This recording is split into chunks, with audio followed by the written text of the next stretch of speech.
You're listening to Winnipeg's Classic 107. My name is Simon Rusnak. Ballet at the Beer Can returns this week. The 5th annual dance pop-up is curated and choreographed by Stephan Azulay, who also performs in the event alongside several collaborators. To hear more, the RWB principal soloist has joined me in the studio. Welcome back. Thanks for having me. It's great having you here. Some astute listeners may have caught your promotion. How does it sound to you, Stephan Azulay, principal dancer with the Royal Winnipeg Ballet? I'm not going to lie, it's still a little surreal right now, but I'm excited. Big congrats to you. Most deserved. Thank you. You joined the company in 2017. It's just been so much fun watching you up on the stage over the years. And I was also just looking. It's going to be a big year for you at RWB. Not only dancing as a principal, but also your main stage choreographic debut as part of the 2024-25 season. Was that a separate call, or how does that work? What was that like? Bolero I found out about first. Yeah. The promotion, I guess, I found out end of April. Things have lined up quite nicely. It's an exciting season. It's a great season, actually. There's some really good stuff in the rep. Jekyll and Hyde's going to be exciting. The mixed rep will be fun. Hick Risotto we haven't done in ages, so I'm super excited to do that. Everyone talks about it, how it's really fun to perform. So, yeah. How does it feel to be amongst the choreographers this year that are being presented by the Royal Winnipeg Ballet? Because, I mean, you've performed in these shows before, the mixed rep shows, you've seen other choreographic works, but to see your name on the bill, how does that feel? Or should I talk to you in May once it is coming around? Well, at the moment, it's exciting. Yeah. I don't necessarily, I won't interact with the other people, other choreographers on that level, because we just rehearse separately kind of thing. So really, it will just be normal programming for me going forward. And then as soon as we get to Bolero, I'll just work on that. And that's that, So it doesn't change too much, but it's exciting to see my work up there. And I'm excited to kind of revisit it because it was super fun to do the first time. So. With that iconic earworm of a piece by Maurice Ravel. It's so fantastic. You don't really need anything on stage. You just play the music. It's fine.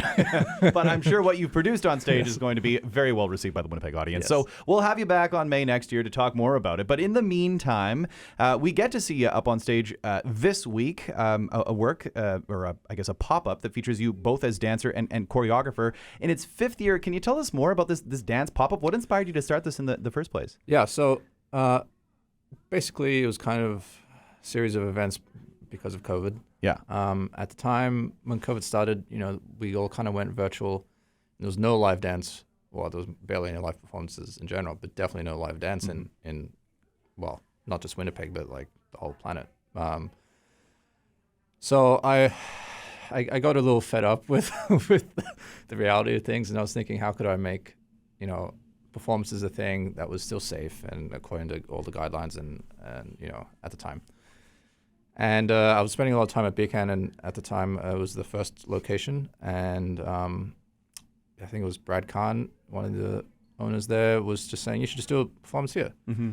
And the first one was very, very, just raw in the sense that I didn't really know what I was doing. But we figured it out, and I worked with Julian Pelicano, and his wife Momoko, and we kind of put some things together.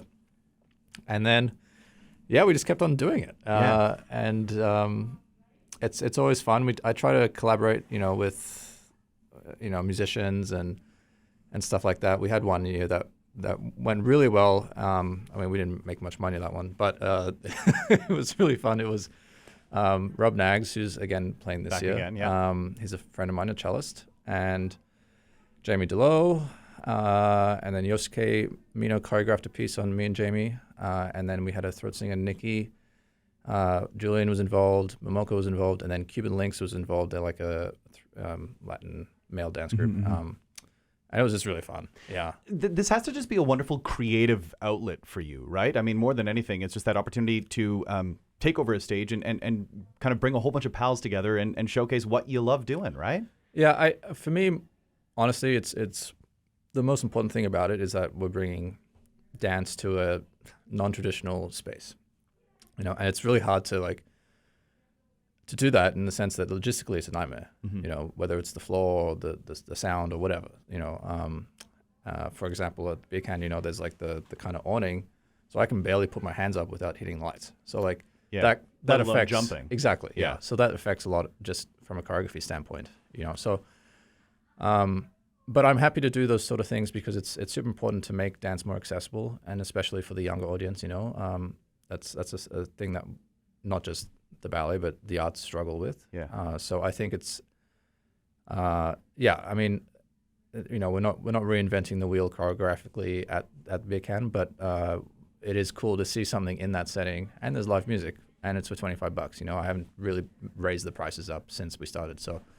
It's just a good night on the town. Exactly. Truth be told. And I mean, we're sort of taking for granted here that we know what everyone's talking about when we're saying the beer can. It's over at the Granite Curling Club. I mean, I'm taking it for granted because it's one of my favorite spots to be in the summer, sort of like yourself. I mean, it's just a great pop-up spot. There's great food. Cosmos always turns it up. I mean, it's just a wonderful, wonderful place to be. So yes, this Thursday is when the event is happening. And you sort of mentioned kind of choreographing for this and the limitations of the space and sort of embracing that.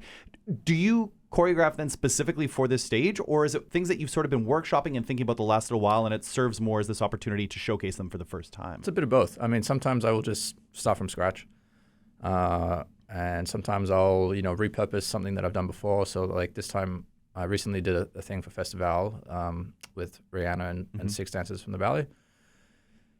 So I've kind of reused some of that material and repurposed it for the beer can, and then it's kind of tradition that me and Rob he has this amazing track that he did this, the joke is that he played it to belugas in Churchill, and recorded what they said back. But anyway, it's called A Natural Response. It's a great song of his, and I always do an improv to it, no matter what. So I have no idea what you're going to get for that one because that's the whole point. It's an improv. That is the whole thing. Which is not something that ballet dancers particularly do. But I enjoy it and it works. So yeah.